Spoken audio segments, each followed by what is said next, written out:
Assalamualaikum warahmatullahi wabarakatuh. Selamat bertemu lagi dengan kami dari SMN 1 Pabuaran. Saya sekarang bersama dengan bintang tamu kita, Bapak Dr. Andes Andi Aziz. Beliau adalah salah satu staf pengajar di SMN 1 Pabuaran. Nah, masih dalam suasana MPLS ya.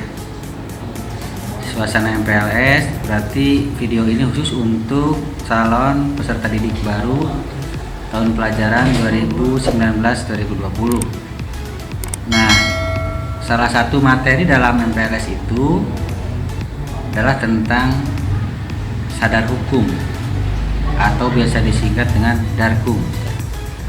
Nah, nanti Pak Andi akan ngobrol dengan kita bersama-sama membahas seperti apa sih penerapan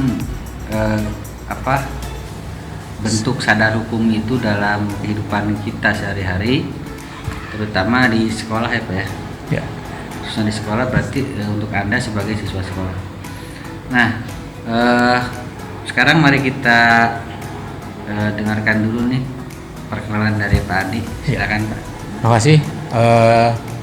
Terima kasih dalam kesempatan ini saya Andi Aziz. Dalam keseharian saya mengajar mata pelajaran sejarah Indonesia. Baiklah, pada kesempatan ini saya ingin berbagi kepada anak-anakku sekalian, terutama adalah calon peserta didik baru pada tahun ajaran sekarang, yaitu 2020-2021.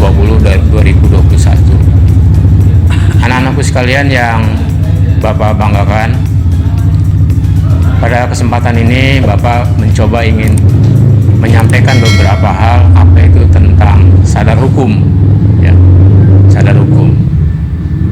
Anak-anakku sekalian, perlu kita ketahui bahwa dalam kehidupan keseharian kita itu tidak lepas dari segala aturan. Tidak lepas dari segala aturan. Apakah itu di rumah, di tengah-tengah lingkungan masyarakat, terus kemudian tidak lepas pula lingkungan sekolah pun menerapkan beberapa aturan-aturan. Aturan-aturan itulah yang kemudian disebut dengan hukum ya. Hukum itu adalah apa? Untuk membuat kita menjadi nyaman sebetulnya. Teratur. Nah, kita hidup tertib, teratur. Karena di situ jelas apa dan bagaimana peran kita dalam melakukan sesuatu. Jadi bahwa kehidupan kita ini tidak bisa hanya kita sendiri. Makanya perlu aturan-aturan tadi. Nah, aturan-aturan itulah yang kemudian mengatur setiap tata kehidupan kita bergaul, berteman dengan sesama teman kita gitu. Jadi bagaimana kita memperlakukan teman kita dengan baik itu yang sejajar usianya dengan kita, terus yang di atas kita, bahkan di bawah kita ya. Nah, itu semua tentunya ada aturan ya. Seperti yang kita kenal di tengah-tengah masyarakat, ada kaidah, ada norma dan lain-lain sebagainya. Makanya setiap orang itu harus mengikuti itu semua supaya dia bisa menjalankan sesuatu sesuai dengan apa yang diminta oleh sekolah tentunya. Kalau kalian sebagai siswa SMA Negeri 1 Pabuaran. Nah, untuk itu Bapak mengajak kepada kalian apa yang disebut dengan Darkum ya, Kadarkum, keluarga sadar hukum. Jadi bagaimana ya? Tentunya kita mulai dari diri kita. Kita tidak bisa melakukan sesuatu hal jika tidak dimulai dari diri kita ya. Jadi kalau dalam bahasa keren agamanya adalah ibda binafsi ya. Mulailah dari diri sendiri. Dari kapan? Dari hal-hal yang paling sederhana, dari hal-hal yang paling kecil. Ya, nggak bisa kita langsung melakukan lompatan-lompatan secara revolusioner. Kita melakukan hal-hal besar, sementara hal-hal kecil kita tidak lakukan. Nah, lakukanlah dari hal-hal yang paling kecil, lakukanlah dari hal-hal yang paling sederhana, dan itu dilakukan secara terus-menerus. Dalam bahasa agama kita dikenal dengan istilah istiqomah gitu, terus ajak. Ya, jadi terus menerus konsisten, ya sedapat mungkin tidak berubah gitu. Jadi sesuai dengan alur, sesuai dengan aturan gitu. Nah, itulah yang mengatur hidup kita gitu. Sehingga dimanapun kita berada, kalau kita tunduk dan patuh pada aturan, insya Allah akan membuat kita jadi selamat hidup kita. Kalau kita hidup dengan aturan, berbeda halnya kalau kita tidak mau diatur. Nah, untuk itu Bapak sangat berharap kepada kalian, tentunya dimanapun kalian berada, apakah itu di rumah, di tengah-tengah lingkungan masyarakat, di sekolah, semua punya aturan, diatur oleh norma, oleh tata krama, oleh kaidah. Apakah itu norma agama, ya norma kehidupan bermasyarakat yang disebut dengan budaya dan lain sebagainya. Barangkali secara sederhana Bapak menyampaikan itu, dan ini mudah-mudahan dapat kalian terapkan dalam kehidupan kalian sehari-hari. Ya. Ingat, ya, lakukanlah, mulailah dari diri sendiri, lakukan dari hal-hal yang paling kecil, yang paling sederhana, dan itu dilakukan secara terus-menerus. Nah, barangkali pesan Bapak itu saja, ya.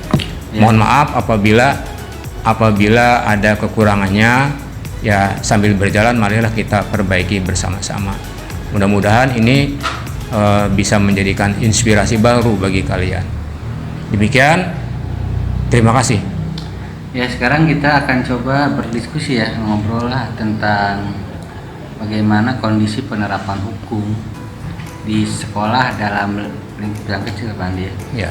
Kalau dalam lingkup yang lebih besar itu bisa dalam lingkup negara, tapi kita mungkin tidak ke sana ya. Ya, terlalu tinggi. Terlalu luas jangkauannya. Jadi kita akan membahas bukan sedikit, konsumsi kalian atau belum konsumsi kalian. Mungkin apa yang harus Anda lakukan sebagai siswa SMA, hal-hal apa saja yang berkaitan dengan hukum yang langsung menyentuh Anda sebagai siswa SMA. Nah, mungkin hukum yang dimaksud di sini adalah disederhanakan ya, Pak, ya, menjadi tata tertib ya. Iya. Bisa lah kita turunkan menjadi aturan atau tata tertib yang ada di sekolah. Nah, umumnya kan Pak Andi di sekolah ada tuh anak-anak yang senang melanggar aturan ya. Iya. Anak-anak yang senang melanggar hukum, melanggar aturan. Nah, kira-kira menurut Pak Andi, kenapa anak tersebut bisa melakukan pelanggaran hukum seperti itu? Kira-kira faktor apa saja yang menyebabkan seseorang, anak khususnya, bisa melakukan pelanggaran? Ya, makasih Pak Dadang.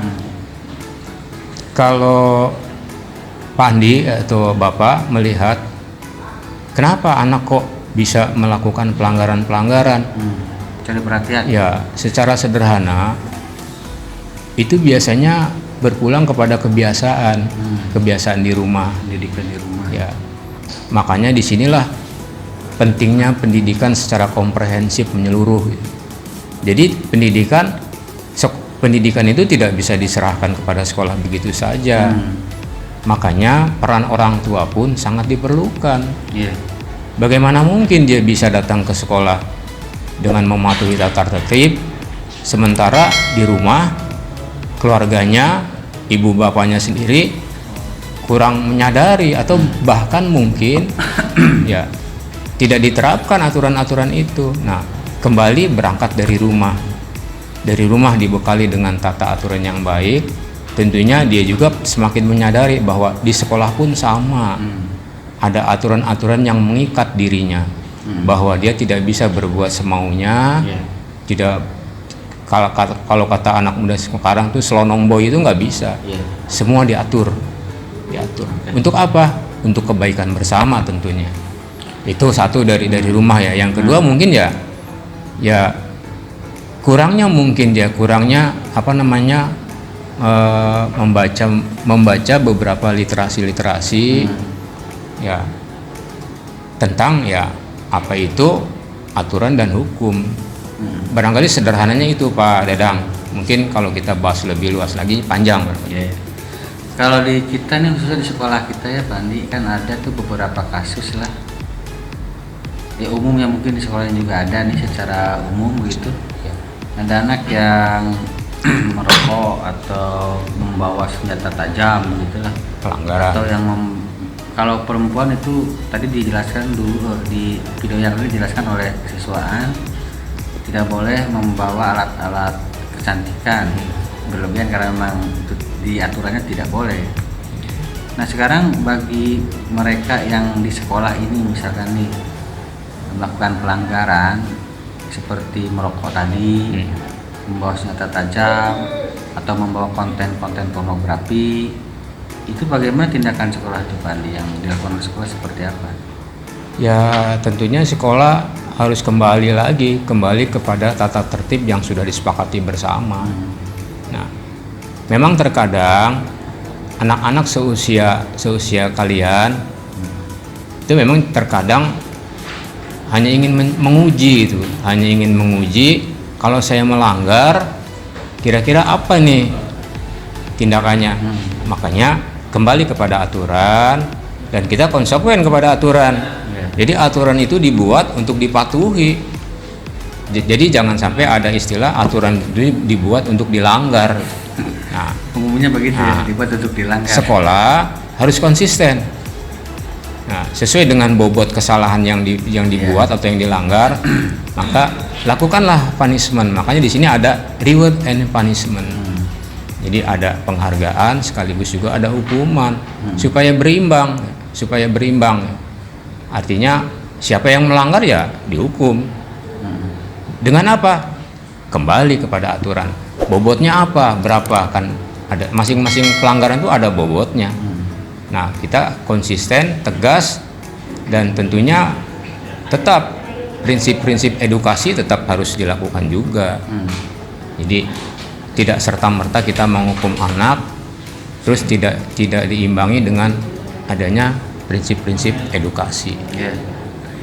Nah, kalau yang kita tahu ya Pak Andi, di kita nih itu ada yang namanya scoring untuk setiap pelanggaran ya. Poin-poin untuk setiap pelanggaran.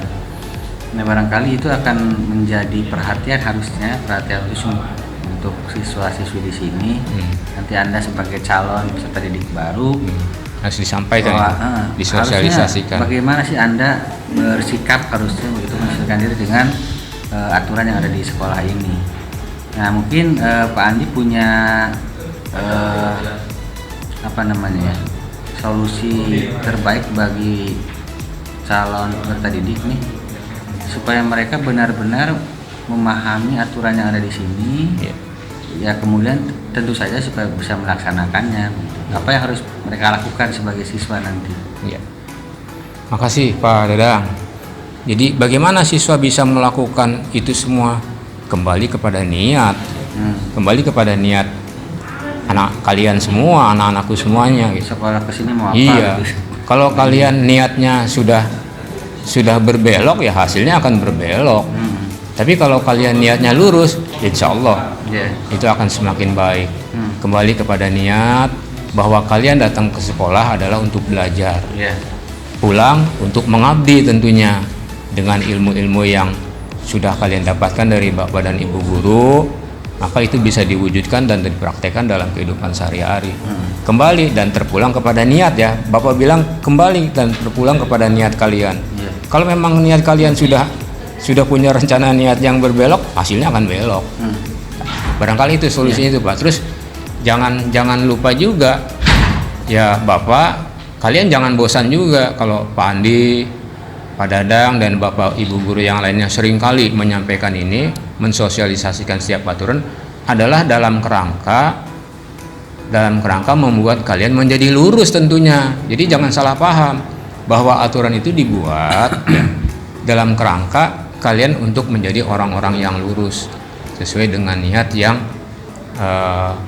yang niat dari rumah, Iya, kalian niat awal dari rumah tentunya.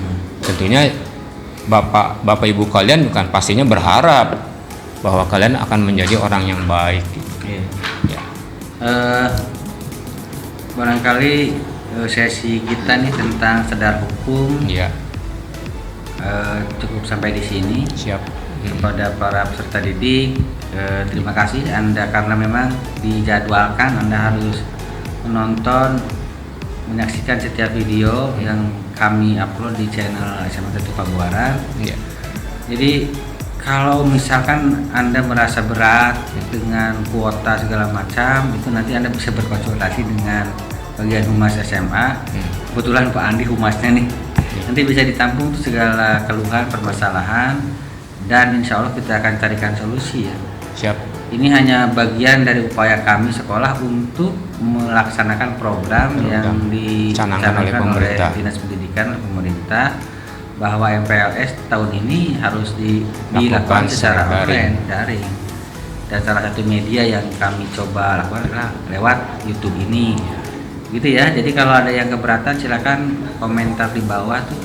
Kemudian setelah sesi ini selesai juga Anda bisa menuliskan pertanyaan apa saja berkaitan dengan aturan atau hukum, khususnya di SMN 1 Pabuaran ini, atau secara umum juga bisa, nanti akan dibahas, akan dijawab oleh admin, nanti didampingi oleh Pak Andi dan yang lain, supaya terjadi interaksi dan Anda lebih paham tentang bagaimana berperilaku seharusnya di SMA khususnya ataupun di masyarakat pada umumnya.